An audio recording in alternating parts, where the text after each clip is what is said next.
with David Weston, of course, our colleague and host of Wall Street Week. So, David, I'm sure you were talking extensively about the Fed this week, and including, I imagine, to the former Treasury Secretary, Larry Summers. You got it, Kayla. Exactly. We did talk to Larry Summers about that. And he said, look, it's nice that things are looking pretty good, but he thinks that there's more risk on the downside than the upside. And he actually said it's bizarre what the Fed is trying to say about the long-term neutral rate, that to say that it's around 2.5 or 2.6 given what's going on.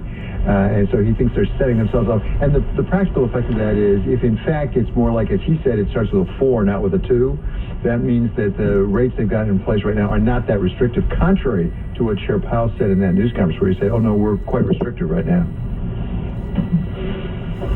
So what did we learn this week, David, that actually changed anything? There was a lot of consternation over the dot plot on the vote and the way thing, but in the end, nothing really changed, and the market loved that, right? Well, the market loved it because the chairman did not step away from 3 rate cuts this year. If you look at a little bit through the dot plots, I mean, they're a little less sure of it than they were, I guess is the way I would put it. They moved a little bit, but I think given those 2 inflation readings, there was concern that they might actually cut back from 3 to 2 or even to 1, as some economists think that they will do eventually. But he didn't. He stepped right up and said, no, we believe we're staying the course and we're not going to let 2 readings get in the way. So and as you say, Joe, the markets loved it. I think it probably is understating to say they loved it.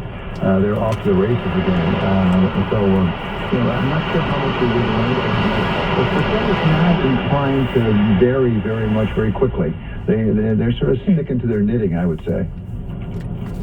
And he indeed talked about sticking to the knitting when he was asked a question in the press conference about the many letters he has gotten from members of Congress calling on him to cut rates or do one thing with policy. And he basically said, we read them all respectfully, but at the end of the day, we're going to do what we do, which I thought was an interesting moment, of course, observing it from here in Washington. And of course, a lot of what Powell's mandate involves, including inflation, but the labor market as well, does have implications for policy, including on immigration, because that has an impact on growth. It has an impact on the labor market. And